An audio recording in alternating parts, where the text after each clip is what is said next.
For audit of the provisions and the contingencies the auditor क्या करेगा, ensure करेगा compliance various regulatory requirements का for provisioning as contain in the various circulars. जो भी provisions contain किए जाते हैं यानी दिए गए होते हैं वेरियस सर्कुलर्स के अंदर, क्या वो फुलफिल किए गए हैं ना, वो देखेगा वो। Obtain the understanding as to how कैसे बैंक कंप्यूट कर रही है provision on the standard asset non standard assets, मतलब नॉन परफॉर्मिंग एसेट्स के ऊपर। इट विल प्राइमरीली इंक्लूड, इसके अंदर क्या इंक्लूड किया जाता है, चेक करना है बेसिस ऑफ द क्लासिफिकेशन के कैसे क्लासिफिकेशन किया गया है लोन का, रिसीवेबल्स का इनटू द स्टैंडर्ड, सब standard, doubtful, loss and non performing assets. The auditor में वेरीफाइड, ऑडिटर वेरीफाइड करता है लोन क्लासिफिकेशंस को सैम्पल बेसिस के ऊपर। सैम्पल लेकर ऑडिटर क्लासिफिकेशंस देखता है लोन का। Obtain the details breakup of the standard loans, non-performing loans and the agreed the outstanding balances with the general ledgers। लेता है वो डिटेल्स ब्रेकअप किसका, स्टैंडर्ड लोन का, नॉन परफॉर्मिंग लोन्स का, एंड एग्रीड जो भी किया गया है आउटस्टैंडिंग बैलेंसेस का विद जनरल लेजर। उसको देखता है एग्री कर रहे हैं ना वो जनरल लेजर से आउटस्टैंडिंग बैलेंस। ऑब्टेन करता है tax provision computations from the banks management. Tax provisions का कंप्यूटेशंस देखता है, कहाँ से ये लेता है वो, बैंक मैनेजर से लेता है। एंड वेरीफाइड भी करता है वो natures of the item debited credited to the profit and loss account. कौन से नेचर की आइटम डेबिट और क्रेडिट की गई है प्रॉफिट एंड लॉस अकाउंट के अंदर, वो देखता है appropriately considered in the tax provision computations. जो कि अप्रोप्रिएट है ना, जब मतलब वही चीज़ों को डेबिट क्रेडिट किया जाना चाहिए टैक्स का कैलकुलेशंस करने के लिए, टैक्स का प्रोविजन बनाने के लिए, तो वो बराबर से किया गया है ना, वो देखता है वो। Examine the other provisions for the expenses, other provisions जो भी हैं एक्सपेंसेस के, उसको भी वो चेक करता है, एग्जामिन करता है। यहाँ पर सर्कमस्टेंसेस किए जाते हैं warranting the provisions and adequacy of the same by discussing and obtaining the explanations from the bank management। explanations भी लेता है बैंक्स मैनेजमेंट से। adequacy of the same by discussing, वो कितने एडिक्वेट हैं उसको जानने के लिए वो डिस्कस करता है किससे, बैंक मैनेजमेंट से एक्सप्लेनेशन लेकर। Categories of the non performing asset, substandard asset, doubtful assets, loss asset, तीन कैटेगरी दी गई है।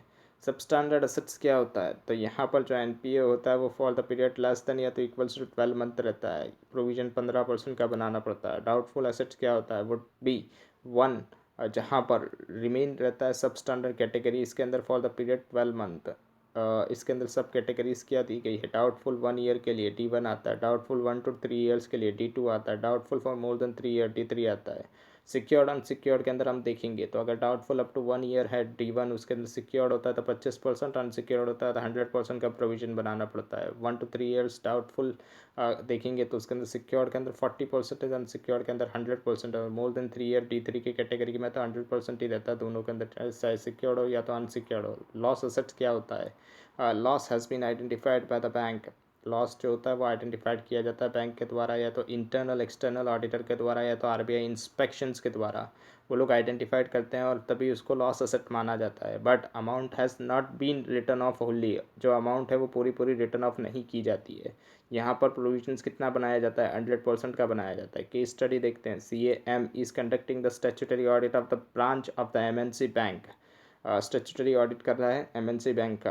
During the course of his audit it notice the under loans under the kisan credit card are given by the banks to the farmers to meet. Kisan credit card के अंदर में farmers को दी गई है loan, ताकि वो लोग मीट कर पाए short term credit needs for cultivation of the crop, यानी शॉर्ट ड्यूरेशन क्रॉप्स की लोन दी गई है यहाँ पर। In respect of the one agricultural advances classified under the kisan credit, एक जो एडवांस क्लासिफाइड किया गया है किसान क्रेडिट कार्ड के अंदर, उसके अंदर आउटस्टैंडिंग बैलेंस कितना होता है, 20 लाख रुपए का होता है as at an year end पे। There is a no transaction in the account since the last 90 days, 90 दिन से कोई भी ट्रांजेक्शन हुआ नहीं है उस अकाउंट के अंदर। This said loans has been granted for the cultivation of the paddy, paddy cultivation के लिए दी गई थी ये लोन, और उसका हार्वेस्टिंग पीरियड कितना है, 3 to 4 मंथ है। यहाँ पर हमको क्रॉप सीजन मिल गई 3 to 4 मंथ की, फ्रॉम सोविंग से लेके the branch has classified set advances as an standard asset. Branch ने इसको स्टैंडर्ड एसेट माना है। पहले तो देखेंगे तो ये शॉर्ट ड्यूरेशन क्रॉप के लिए एडवांसेस दिया गया है, और शॉर्ट ड्यूरेशन क्रॉप के अंदर हम एनपीए कब मानते हैं, अगर crop season greater than 2 years हो जाती है तब हम लोग उसको एनपीए मानते हैं, लेकिन यहाँ तो 3 to 4 मंथ का क्रॉप सीजन है, तो डबल कर लेंगे अगर हम लोग, तो 4 मंथ भी अगर हम लोग बोले तो कितना हो गया, 8 मंथ, 8 मंथ तक भी अगर कोई क्रेडिट नहीं होता तो एनपीए नहीं मानेंगे यहाँ पर हम लोग। और यहाँ पर अगर देखेंगे तो 90 डेज ही हुए हैं अभी तो जो बैंक ने किया है वो क्या सही किया है स्टैंडर्ड असेट में बता के, तो बिल्कुल सही किया है। As regarding descriptions of the agriculture advances, which of the following statement is most appropriate in this regards? The branch has erred in making the classification as per the RBI norm। क्या branch ने error की है classified करने के अंदर RBI norm के हिसाब से कि उसको सब स्टैंडर्ड असेट बनाना बताना चाहिए था, तो गलत, ये नहीं होगा, उसको तो स्टैंडर्ड असेट ही बताना चाहिए था।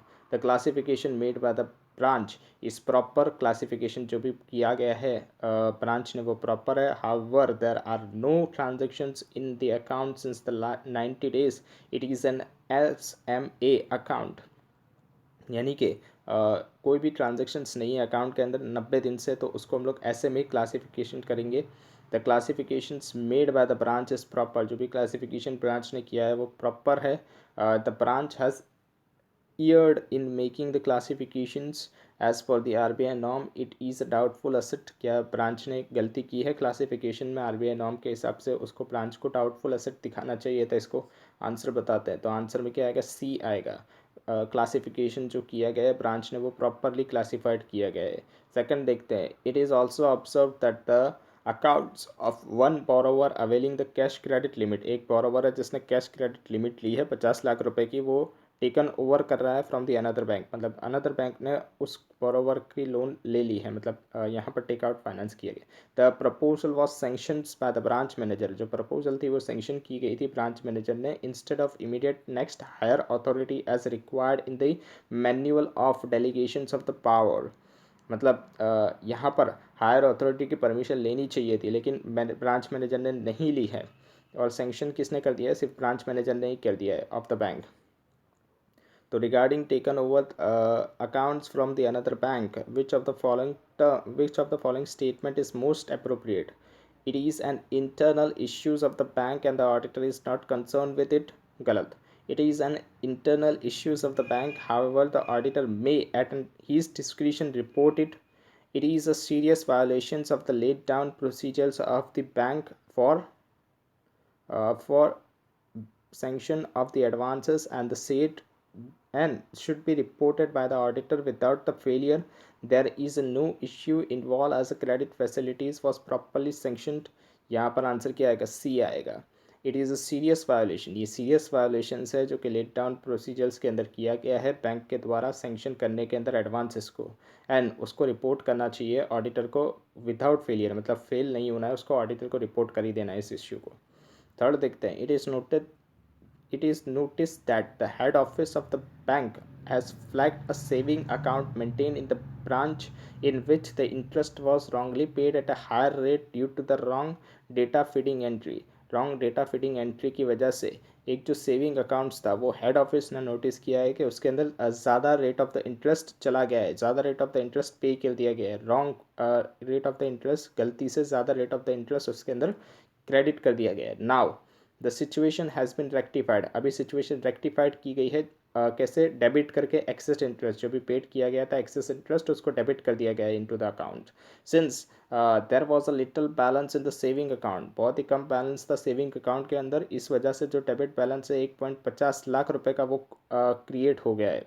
मतलब सेविंग अकाउंट का क्रेडिट बैलेंस होता है, लेकिन कम पैसे होने के कारण उस अकाउंट के अंदर उसका बैलेंस अभी डेबिट हो गया है। जैसे ही हमने रेक्टिफाइड एंट्री करी, डेबिट किया, उसकी वजह से उसका बैलेंस क्या हो गया, 1.5 लाख डेबिट हो गया। The matter was immediately inform to the account holder, ये जो मैटर थी इसको इमीडिएटली अकाउंट होल्डर को बोल दिया गया था। However he has not turn up for the payment, अभी ये जो 1.5 लाख है उसका पेमेंट अकाउंट होल्डर बोल रहा है कि मैं तो नहीं करूँगा। Since the matter was inform to him about the 6 month ago, ये मैटर 6 महीने से उसको बता दी गई थी और उसको बोला गया था कि आप पेमेंट करिए, लेकिन 6 महीने से उसने पेमेंट नहीं किया है। तो थर्ड देखते हैं, as regard the debit balance of rupees 1,50,000 in the saving account, which of the following is correct from the point of view of an auditor? The situation does not attract the RBI norms on the asset classification. क्या ये situation attract नहीं कर रही है RBI norm को, asset classifications को, asset classifications के जो है उसको। The debit balance of ₹1,50,000 should be classified as an NPA. क्या 1,50,000 को हम लोग क्लासिफाइड करेंगे एनपीए, जो डेबिट बैलेंस है वो। The situation does not attract, ये सिचुएशन अट्रैक्ट नहीं कर रही है आरबीआई नॉर्म्स को on the asset classification as no credit facilities was granted, क्योंकि कोई भी क्रेडिट फैसिलिटीज़ ग्रांट नहीं की गई थी। The bank can not demand the excess interest paid to the account holder, bank demand नहीं कर सकती एक्सेस इंटरेस्ट जो भी पेड किया गया है अकाउंट होल्डर को। तो आंसर देखते हैं इसमें क्या आएगा, P. The debit the debit balance of ₹1,50,000 should be classified as an NPA. ये जो भी डेबिट बैलेंस है 1,50,000 इसको क्लासिफाइड कर देना है क्या, NPA. There are many cash credit accounts in the branch, बहुत सारे कैश क्रेडिट अकाउंट्स हैं ब्रांच के अंदर। Such borrowers are required to submit the monthly stock statement, ये जो भी बोरोवर्स हैं कैश क्रेडिट वाले, इनको मंथली स्टॉक स्टेटमेंट सबमिट करना होता है ब्रांच को। Should calculate showing the calculations of the drawing power, ताकि कैलकुलेट कर पाएँ ड्राइंग पावर को। देखते हैं fourth, which of the following statement is not true about the drawing power, drawing power के अंदर कौन सा स्टेटमेंट गलत दिया गया है नीचे। Drawing power refers to the amount calculated based on the primary security less margin on the particular date. It is always less than the sanction limit. It can be different from the sanction limit. Creditors for the goods are reduced for the purpose of calculating the drawing power. तो answer क्या आएगा, B. It is always less than the sanction limit, ये गलत हो गया यहाँ पर। Considering उसके बाद देखते हैं fifth, one borrower has availed a housing loan, एक बोरोवर ने हाउसिंग लोन ली थी एंड कार लोन ली थी ब्रांच से। हाउसिंग लोन का ईएमआई ओवर ड्यू हो रहा है फॉर 120 डेज, 120 दिन से ओवर ड्यू हो गया है, मतलब कोई भी पेमेंट नहीं आया है as on the date of the balance sheet date पे।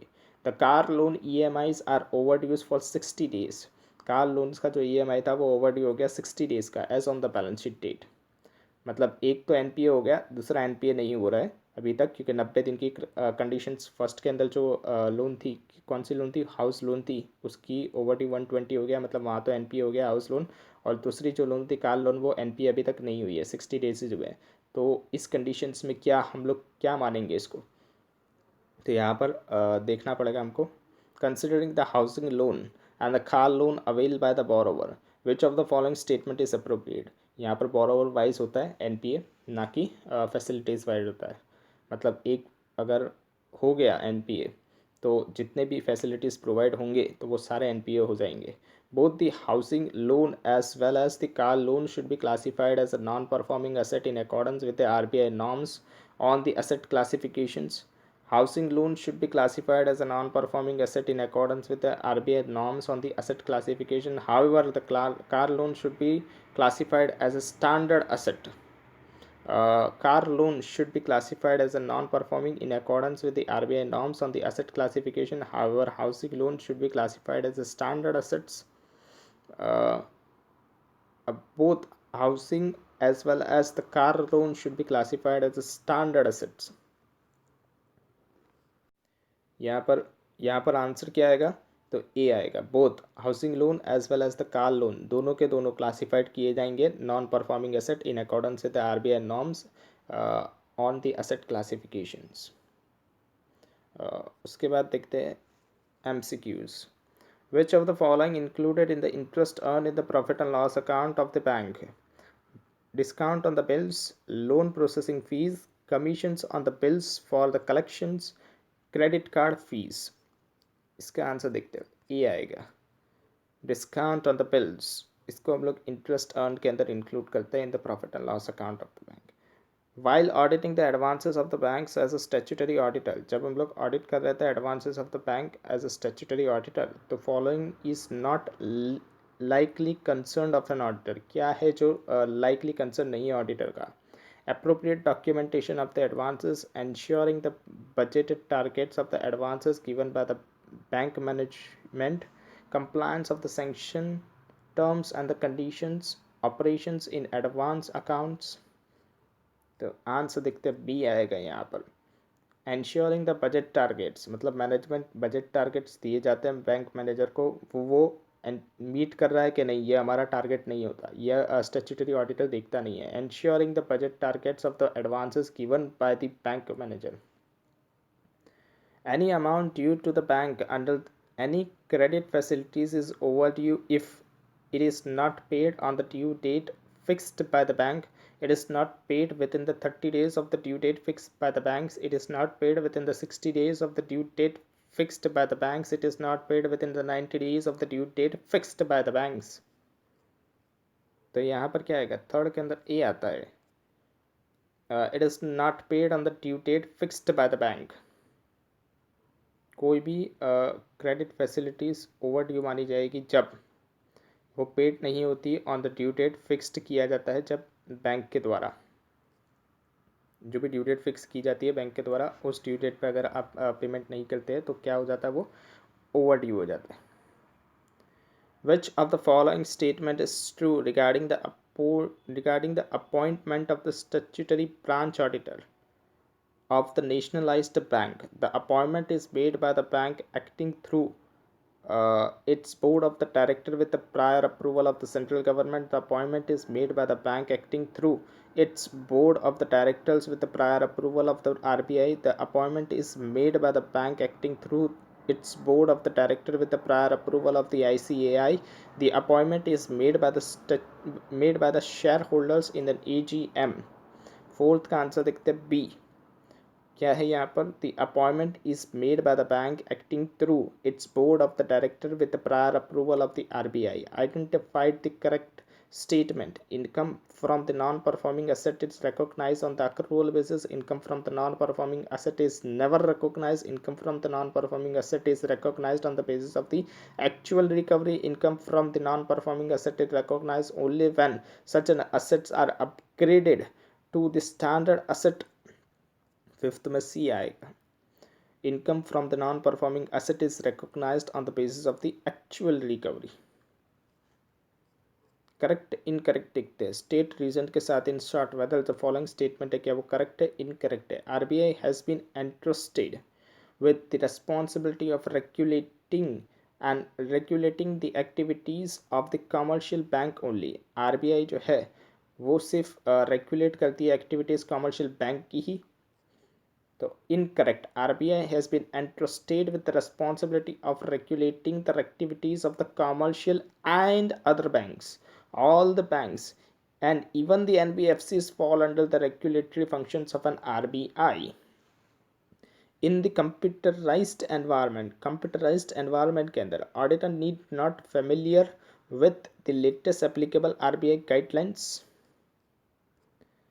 Incorrect. In the computerized environment it is imperative that, मतलब ये ऑडिटर को रहना ही पड़ेगा, इसके अंदर फेमिलियर रहना ही पड़ेगा with and is satisfied that all the norms parameters as per the latest applicable RBI guidelines are incorporated and built into the system. जितने भी लेटेस्ट गाइडलाइंस है आरबीआई की वो इनकॉर्पोरेट और बिल्ड की गई है सिस्टम के अंदर. That generates the information data having a bearing on the classification provisions and income recognition. ये तीनों बराबर से किया है ना, as per the RBI guidelines and के हिसाब से किया है ना, वो देखना पड़ता है ऑडिटर को. The auditor can ensures that the system generated information is correct and relied upon. Incorrect. The auditor should not go with the assumptions. Auditor इस अजम्पशंस के साथ नहीं जाता कि जो सिस्टम जनरेट कर रही है इंफॉर्मेशन वो करेक्ट है and can be relied upon, और उसके ऊपर रिलाई किया जा सकता है without evidence that demonstrate that the system driven information is based on the validations of the required parameters for the time being force and applicable. यानी कि उसको एविडेंस लेना, विदाउट एविडेंस वो रिलाई नहीं कर सकता, उसको एविडेंस तो लेना पड़ेगा. जो भी सिस्टम ड्राइवन इंफॉर्मेशन जो भी उसके पास आ रही है उसका वैलिडेशंस भी उसको देखना पड़ेगा, वैलिडेट करके भी देखना पड़ेगा, रिक्वायर्ड पैरामीटर्स भी लगाने पड़ेंगे for the time being forced and applicable, जब भी एप्लीकेबल रहता है उसको तक. Collateral securities refer to the securities offered by the borrower for the bank finance or one against which the credit has been extended by the bank. Collateral securities refer करती है securities जो कि offer की गई है borrower के द्वारा, जो भी ऑफर की गई है borrower को बैंक के द्वारा फाइनेंस और one against which the credit has been extended by the bank, और उसको फाइनेंस बैंक ने जो फाइनेंस की गई या तो उसको क्रेडिट जो है वो एक्सटेंड करने के लिए बैंक ने दी गई है, यानी क्रेडिट एक्सटेंशन के तौर पे उसको दी गई है। क्या ऐसी कोलेटरल सिक्योरिटीज़ रखी जाती है? इनकरेक्ट। प्राइमरी सिक्योरिटीज़ रेफर करती है सिक्योरिटीज़ जो कि ऑफर्ड की जाती है बोरोवर के द्वारा फॉर द बैंक फाइनेंस, या तो one against which the credit has been extended by the bank. जो वहाँ पर क्या था, कोलेटरल था ना, वहाँ पर कोलेटरल नहीं होता, यहाँ पर प्राइमरी सिक्योरिटीज़ रखी जाती है बोरोवर के द्वारा जब भी वो बैंक फाइनेंस लेता है, या तो अगेंस्ट विच जो वो क्रेडिट एक्सटेंड करता है उसके अंदर। This securities is principal securities for advance, ये प्रिंसिपल सिक्योरिटीज़ होती है जो कि एडवांस के अंदर रखी जाती है। Collateral securities additional to the primary securities रखी जाती है।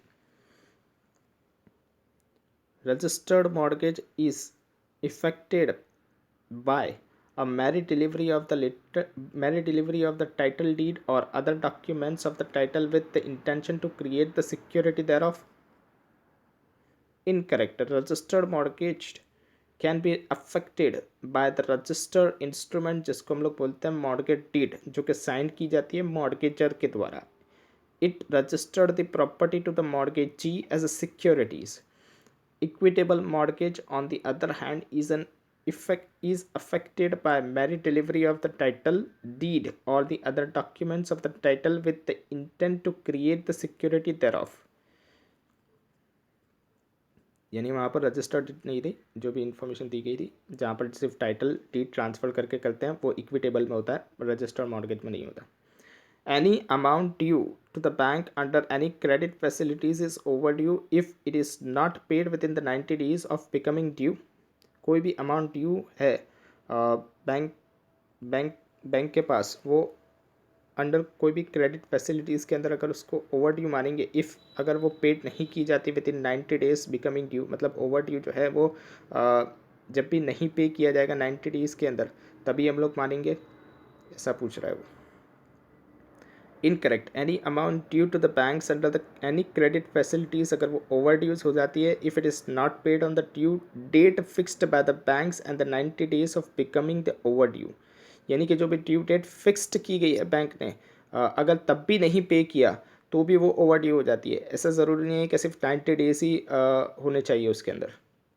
मतलब जो डेट के दिन बैंक ने फिक्स किया था कि इस डेट के दिन पेमेंट आ जाना चाहिए, उस डेट पे नहीं आता तो भी वो ओवर ड्यू ही हो जाता है. और इसके अलावा 90 डेज़ के अंदर भी हो जाता है. 90 डेज़ के पीरियड भी जो होता है उसके अंदर भी ओवर ड्यू ही रहता है, वो भी ओवर ड्यू ही माना जाता है. An account should be treated as an out of the order अगर outstanding balance remain continuous in excess of the sanction limit या the drawing power. Correct. An account जो है उसको ट्रीट किया जाता है आउट ऑफ ऑर्डर अगर जो आउटस्टैंडिंग बैलेंस रिमेन रहता है continuous in excess of the sanction limit drawing power, और इन केस जहाँ पर outstanding balance in the principal operations account less होता है सेंक्शन लिमिट या तो ड्राइंग पावर से, but there are no credit continuous for 90 days as on the date of the balance sheet, या तो जो क्रेडिट है वो इतने इनफ नहीं है कि वो कवर कर पाएँ जो भी इंटरेस्ट डेबिट किया गया है during the same period. Bank recognize the income on the non-performing asset on accrual basis. NPA की इनकम को क्या accrual basis पर रिकॉर्ड किया जाता है? Incorrect. Income from the NPA is not recognised on the accrual basis due to its uncertainty. क्यों हम लोग रिकॉर्ड नहीं करता है accrual basis के ऊपर? क्योंकि उसके अंदर अनसर्टेनिटी होती है. But it is booked as an income only when it is actually received. जब भी वो एक्चुअली रिसीव्ड होती है तभी उसको इनकम बुक किया जाता है. यहाँ पर क्या होगा? एक्चुअल रिसिप्ट बेसिस पे किया जाता है. Auditor of the nationalised bank is to be appointed at an annual general meeting of the shareholder. Incorrect. Auditor of the nationalised bank को अपॉइंट किया जाता है by the bank concern acting through the its board of the directors and approval of the RBI is required before the appointment is made. यानी यहाँ पर board of director करते हैं और अप्रूवल आरबीआई की लेनी ज़रूरी होती है अपॉइंटमेंट से पहले. Reporting of the fraud of the INR 150 lakhs by the auditor will be done within the 3 days of the fraud coming to knowledge of the auditor to the board or the audit committee along with the remedial actions taken in case of the audit of the ABA Bank Limited. तो यहाँ पर incorrect आएगा. The auditor should report the matter to the board और the audit committee as the case में be immediately but not later than 2 days. वहाँ पर 3 days बोल रहा था इसलिए इनकरेक्ट हो गया. इमीडिएटली यहाँ पर रिपोर्ट करना होता है लेकिन नॉट लेस देन 2 days, यानी 2 दिन के अंदर अंदर तो कर ही देना है. तुरंत ही रिपोर्ट करना है जैसे ही पता चलती है ऑडिटर को वैसे ही, लेकिन लेट नहीं होना चाहिए वो 2 दिन से ज़्यादा. ऑफ हीज नॉलेज, जब भी उसको नॉलेज हुई इस फ्रॉड की तब से. सीकिंग द रिप्लाइज और ऑब्जर्वेशन विद इन 45 days, और वो देखेगा कि ऑब्जर्व करेगा कि कितने दिन तक ऑब्जर्व करेगा, 45 days तक ऑब्जर्व करेगा और रिप्लाई आने की वेट करेगा. किसके पास से? मैनेजमेंट के पास से. ये जो ऑडिट कमेटी होती है और जो बोर्ड आता है, बोर्ड ऑफ डायरेक्टर्स होता है, इनके पास से. The banking company is bound to disclose the remedial actions taken in the board report. banking company है वो बंधी हुई है कि उसको डिस्क्लोजर देना पड़ेगा कि क्या क्या उसने ये रेमेडियल एक्शन लिए. जब ऑडिटर ने ऐसा फ्रॉड डिटेक्ट करा, जब ऑडिटर ने ये चीज़ें बताई बोर्ड ऑफ डायरेक्टर्स को एंड बोर्ड ऑफ डायरेक्टर या तो ऑडिट कमेटी को, तो क्या उन लोगों ने क्या एक्शंस लिए, वो सब उन लोगों को डिस्क्लोज करने पड़ते हैं. Central government guarantee advance where the guarantee is not evoked repudiated would be classified as a standard asset. Correct. Central government guarantee advance के अंदर जब भी गारंटी इन्वोक नहीं होती, रेप्यूडेट नहीं होती, तो उसको क्लासिफाइड किया जाता है as a standard asset but regarded as an NPA for the income recognition purpose. और इनकम रिकॉग्निशन के पर्पस के लिए लेकिन उसको क्या किया जाता है, उसको एनपीए ट्रीट किया जाता है. मतलब इन जो भी इंटरेस्ट अक्रू होता है उसको मेमोरेंडम अकाउंट में डाला जाता है. तब भले ही उसको एनपीए नहीं ट्रीट करेंगे, लेकिन जो भी उसकी इनकम रिकॉग्निशन होगी उसको किसके हिसाब से करेंगे? एनपीए के हिसाब से करेंगे.